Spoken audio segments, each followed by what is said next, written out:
वहां मैं आपके लिए चलवाऊंगा। तो देखिए दोस्तों मेरे साथ में पहला संविधान संशोधन 1951 में हुआ दोस्तों, और इसी के द्वारा नवी अनुसूची जोड़ी गई। कौन सी नवी अनुसूची? भारत के मूल संविधान में टोटल कितनी अनुसूची थी? 8 थी दोस्तों, लेकिन वर्तमान में कितनी है? वर्तमान में है 12। इस नवी अनुसूची का संबंध भूमि सुधार किससे दोस्तों? लैंड रिफॉर्म से है, भूमि सुधार से। तो पहला संविधान संशोधन 1951। अगला क्वेश्चन, संविधान संशोधन भारत के कौन से अनुच्छेद में? 368। कौन से अनुच्छेद में? 368 अनुच्छेद में। किस देश से लिए गए? तो नोट करना, किस देश से दोस्तों हमने संविधान संशोधन को लिया? फटाफट छापिए। अगला देखिए, 7वां संविधान संशोधन 1956 दोस्तों, और इसी के द्वारा राज्य पुनर्गठन आयोग। क्या है? राज्य पुनर्गठन आयोग। कौन सा आयोग था? फजल अली कमीशन। कौन सा है? फजल अली कमीशन, राज्य पुनर्गठन आयोग। तो नोट करना, 7वां संविधान संशोधन 1956 दोस्तों, राज्य पुनर्गठन आयोग। इस समय भारत में कितने राज्य थे? तो नोट करना, संविधान संशोधन हमने साउथ अफ्रीका से लिया है दोस्तों। अगर मैं पूछूं इस समय भारत में कितने राज्य थे, फटाफट कमेंट बॉक्स में सूचित करो कितने राज्य और कितने केंद्र शासित प्रदेश थे। अगला क्वेश्चन देखिएगा, 42वां संविधान संशोधन। तो नोट करना दोस्तों, ये हुआ 1976, लेकिन दोस्तों लागू कब से हुआ? 1977 से। अगर पूछो किस समिति की सिफारिश पर? सरदार स्वर्ण सिंह समिति। कौन सी है? सरदार स्वर्ण सिंह समिति दोस्तों, इसी की सिफारिश पर इस संविधान संशोधन के द्वारा मौलिक कर्तव्यों को जोड़ा गया। किसको? मौलिक कर्तव्य, फंडामेंटल ड्यूटी। कहां जोड़ा गया? भाग 4A के अंदर अनुच्छेद कौन सा है? अनुच्छेद 51A। टोटल कितने जोड़े गए दोस्तों? टोटल 10 मौलिक कर्तव्य जोड़े गए। किस समिति की सिफारिश है? सरदार स्वर्ण सिंह समिति। और किस देश से लिए दोस्तों? रूस से लिए। किससे? सोवियत संघ या फिर रूस से लिए थे। अगर मैं आपसे पूछूं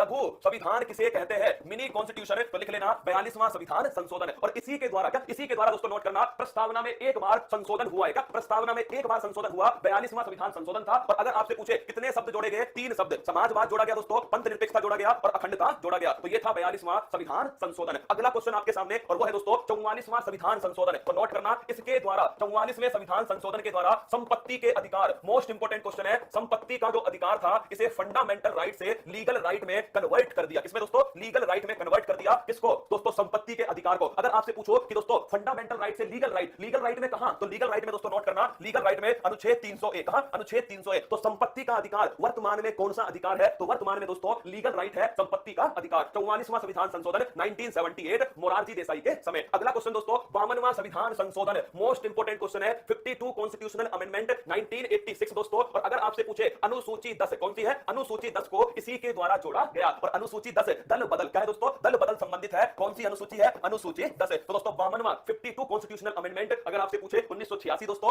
अनुसूची कितनी है? अनुसूची 10 है। और दोस्तों ध्यान रखना दल बदल से संबंधित है। अगला क्वेश्चन है 61 कॉन्स्टिट्यूशनल अमेंडमेंट, मोस्ट इंपोर्टेंट है दोस्तों। वोट डालने की जो उम्र है उसे 21 वर्ष से कितना कर दिया? 18 वर्ष। तो लिखना दोस्तों, मतदान की जो उम्र है, मतदान की जो उम्र है इसे कितना कर दिया? 21 वर्ष से 18 वर्ष दोस्तों मतदान की उम्र को कर दिया। अगर आपसे पूछे कब का है? 1989 दोस्तों, उस समय राजीव गांधी प्रधानमंत्री थे और उसी का है दोस्तों 61 कॉन्स्टिट्यूशनल अमेंडमेंट। तो ध्यान रखना मतदान की जो उम्र है दोस्तों, हाँ 1985 कर लो इसे ना, हाँ सॉरी 1985 कर लो, 1986 वाला तो भी आएगा ना। तो दोस्तों नोट करना 1985 है ना, तो 1985 था 52वां, ठीक है, हाँ 1985 कर लो इसको, ठीक है ना। 1989 में कौन सा दोस्तों? 61वां संविधान संशोधन है, 21 से कितना कर दिए? 18 वर्ष जो है वो उम्र दोस्तों कर दी गई। 73वां संविधान संशोधन याद करो 24 अप्रैल 1993 दोस्तों ये लागू होता है। किससे संबंधित है? पंचायती राज से संबंधित है। कौन सी अनुसूची है? अनुसूची नंबर 11। कमेंट बॉक्स में बताओ इस अनुसूची में कितने विषय है? Option number 1 29, option number B 18। फटाफट बताओ कमेंट बॉक्स में कि 11वीं अनुसूची के अंदर कितने विषय शामिल हैं। फटाफट दोस्तों कमेंट बॉक्स में छापो 11वीं जो अनुसूची है इसमें कितने विषय शामिल हैं। ऑप्शन नंबर 1 29 और ऑप्शन नंबर बी दोस्तों 18। जल्दी से 73वां संविधान संशोधन, और इसी दिन 24 अप्रैल को बनाते हैं राष्ट्रीय पंचायती राज दिवस। कौन सा? पंचायती राज दिवस इसी दिन बनाया जाता है। तो बताइए भाई साहब कितने विषय हैं? 29 या फिर 18? 29 या फिर 18? देखिए ज्यादा कंफ्यूज मत होना, आप हो सकता है दोनों में कंफ्यूज हो, आज के बाद मत होना। अरे किसका जोड़ने पर 11 आएगा? तो नोट कर लो, इसके जोड़ने पर 11 आएगा। क्या यही तो है? जिसको जोड़ने पर 11 आएगा तो दोस्तों आंसर क्या हो गया? 29। क्या हो गया? 29। तो ध्यान रखना 73वां संविधान संशोधन अनुसूची 11 और कितने विषय दोस्तों? टोटल 29 विषय। 74वां संविधान संशोधन इसका संबंध किससे है? अनुसूची 12 से है। और अगर आपसे पूछो दोस्तों संबंधित किससे है? नगर निकाय जो अर्बन लोकल बॉडीज है उनसे संबंधित है। 74 कॉन्स्टिट्यूशनल अमेंडमेंट। 86वां संविधान संशोधन ये लिख लेना दोस्तों, शिक्षा संबंधित आपको कुछ भी मिलता है संविधान में तो वो किससे आया? 86वां संविधान संशोधन से। और अगर आपसे पूछो जैसे अनुच्छेद 21A दोस्तों राइट टू एजुकेशन, क्या राइट टू एजुकेशन जो है दोस्तों शिक्षा का जो अधिकार है वो मौलिक अधिकार अनुच्छेद 21A के अंदर। अगर पूछो फंडामेंटल ड्यूटी इसमें 11वीं दोस्तों 11वीं जो आपकी ड्यूटी है 11वां जो कर्तव्य है वो भी किससे आया? 86वें संविधान संशोधन से। और ये दोस्तों कब हुआ? सन 2002। आगे बढ़िएगा, अगला क्वेश्चन है 99 कॉन्स्टिट्यूशनल अमेंडमेंट, एकमात्र संविधान संशोधन इसे सुप्रीम कोर्ट ने नकार दिया। क्या नोट करना दोस्तों, सुप्रीम कोर्ट ने इसे रिजेक्ट कर दिया। क्या कर दिया? सुप्रीम कोर्ट ने इसे रिजेक्ट कर दिया। 99 कॉन्स्टिट्यूशनल अमेंडमेंट एकमात्र, क्या एकमात्र। इसमें हुआ क्या था? NJAC national judiciary appointment commission, राष्ट्रीय न्यायिक नियुक्ति आयोग। क्या? राष्ट्रीय न्यायिक नियुक्ति आयोग, ये इसके अंदर आया दोस्तों। और अगर पूछो किसका रिप्लेस करने के लिए, तो ये रिप्लेस करता कॉलेजियम पद्धति। किसको दोस्तों? जो कॉलेजियम पद्धति यूज होती है उसे रिप्लेस करने के लिए national judiciary appointment commission NJAC, राष्ट्रीय न्यायिक नियुक्ति आयोग, इसको लाया गया दोस्तों। लेकिन इसे सुप्रीम कोर्ट ने रिजेक्ट कर दिया, एनजेएसी सिस्टम को। अगला है दोस्तों 100वां संविधान संशोधन। ये हमने बांग्लादेश को, भारत और बांग्लादेश 3 बीघा गलियारा, क्या 3 बीघा गलियारा या 3 बीघा कॉरिडोर, इसके लिए दोस्तों कौन सा संविधान संशोधन हुआ? 100वां संविधान संशोधन। भारत की अगर किसी भी जमीन को किसी और देश को देना है तो संविधान संशोधन करना पड़ेगा, ठीक है? तो वो हो गया 100वां संविधान संशोधन। 101वां संविधान संशोधन, 101 का कन्यादान। एक दोस्तों 101 का कन्यादान है, लिख लेना जीएसटी। कौन सा है? जीएसटी सन 2017 से लागू होता है। गुड्स एंड सर्विस टैक्स,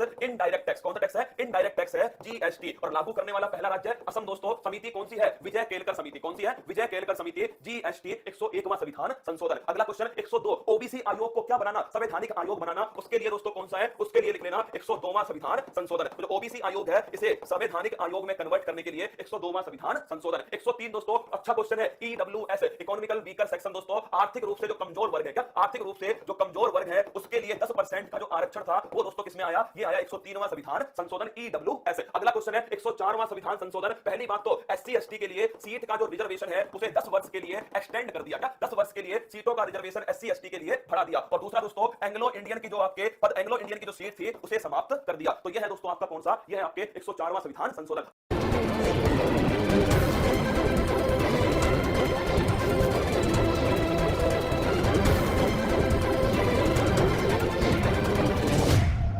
नमस्कार, गुड मॉर्निंग, सुप्रभात। मेरे से परिवार में आप सभी का हार्दिक स्वागत है। चेहरे पर मुस्कान को लेकर आओ दोस्तों। हो चुका आगाज रण का युद्ध बदलने की तैयारी, जीत उसी की होगी जिसका संघर्ष है जारी। जो पसीना बहाएगा मैदान जीत कर ले जाएगा। अति महत्वपूर्ण क्लास और टोक्यो ओलंपिक के जितने भी सवाल बन सकते हैं, आपका कोई भी एग्जाम हो, सीधा सीधा प्रश्न आपको मिलेगा टोक्यो ओलंपिक का। सारे सवाल मैं लेकर आया हूं, सभी के सभी सवाल मैं आपको करा दूंगा। आप ढंग से सुन लेना सारे सवाल। मैं फिर आपसे कह रहा हूं, आज की क्लास में से 2 या 3 प्रश्न आपके सीधे एग्जाम में देखने को मिलेंगे। बिल्कुल मेरे साथ में रमेश कुमार, रमेश, दिनेश, शिवम, गोरखा, लाडला, रवीना, मनीष, प्रिया, सभी का स्वागत है। चलिए आगाज करते हैं आज की क्लास का। 16 अक्टूबर 2021 दैनिक समसामयिक की सभी प्रकार की परीक्षाओं को नस्तेनाबूद करने के लिए अति महत्वपूर्ण है। सुन ले पड़ोसी, डीजे तो तेरे घर के आगे ही बजने वाला है। सुनिए आज की महत्वपूर्ण सुर्खियां। अक्षय ऊर्जा देश आकर्षण सूचकांक में भारत ने तीसरा स्थान किया हासिल। 24 सप्ताह तक गर्भपात की अनुमति देने के नए नियम किए गए अधिसूचित। 15 अक्टूबर को मनाया गया विश्व छात्र दिवस, वर्ल्ड स्टूडेंट डे। संयुक्त राष्ट्र जैव विविधता शिखर सम्मेलन, यूनाइटेड नेशन बायोडाइवर्सिटी कॉन्फ्रेंस 2021 चीन में हुआ शुरू। भारत 6ठी बार संयुक्त राष्ट्र मानवाधिकार परिषद, United nation human right council में चुना गया। बायोटेक्नोलॉजी डिपार्टमेंट ने भारत का पहला वन हेल्थ कंसोर्टियम किया लॉन्च। भारत और अमेरिका के बीच शुरू हुआ संयुक्त सैन्य प्रशिक्षण अभ्यास, युद्ध अभ्यास 2021। यूरोपियन संघ ने पहला और सबसे बड़ा ग्रीन बॉन्ड किया जारी। रश्मि माधुरी ने जीता मिस अर्थ इंडिया 2021 का खिताब। कोलकाता में नवरात्रि के दौरान दुर्गा पूजा में किया गया धुनुची नृत्य। कोटका महिंद्रा बैंक ने पूरे भारत में माइक्रो एटीएम किए लॉन्च। और इसी के साथ में आज का मोटिवेशनल कोट कि मां तेरे पसीने की हर बूंद को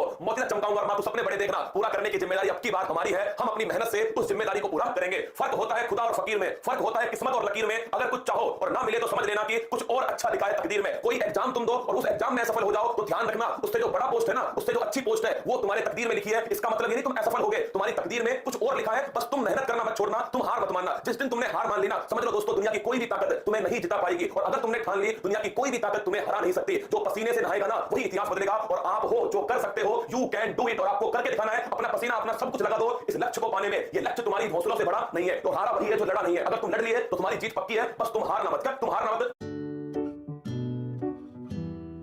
Are you sure?